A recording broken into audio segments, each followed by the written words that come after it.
Why didn't you say something? John's always been a little weird. He said he was doing code breaking. That it was eyes only. Top secret. Paano kung yung pagiging genius mo ay siya ring magiging pinakamalaking sumpa ng buhay mo? Itong kwento natin na isang true-to-life story na mula sa nobela ang dudurog ng puso mo ngayon.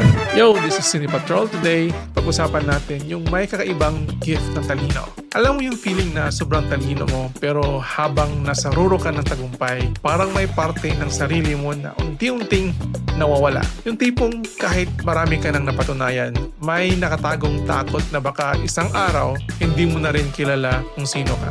Ngayon, pag-usapan natin ang pelikulang tungkol sa isang genius na halos gumuho sa bigat dala ng kanyang katalinuhan. Ito ang movie na pinamagatang A Beautiful Mind. Si John Nash ay isang mathematical genius. Ang uri ng tao na hinahangaan ng mga professor na nakikita ng lahat bilang susunod na Einstein. Pumasok siya sa Princeton at doon niya natuklasan ang isang theory na babaguhin ang mundo ng economics. Nobel Prize winner siya eventually. Pero sa likod ng lahat ng tagumpay na iyon, may isang bagay na nagaganap. Isang bagay na hindi niya masabi kahit sa taong pinaka malapit sa kanya. Nagsimula siyang makakita ng mga bagay-bagay. Nagsimula siyang makarinig ng mga boses. Naniniwala siyang may secret mission siya para sa US government. At ang pinakamasaklap, hindi niya alam kung ano ang totoo at ano ang hindi. Pagkatapos mong manood, mapapaisip ka ng malalim. Parang hindi ka agad maka-move on. Kasi may tanong kang may iwan sa sarili mo tungkol sa buhay. Ilang beses ka na bang naniniwala sa isang bagay na akala mo ay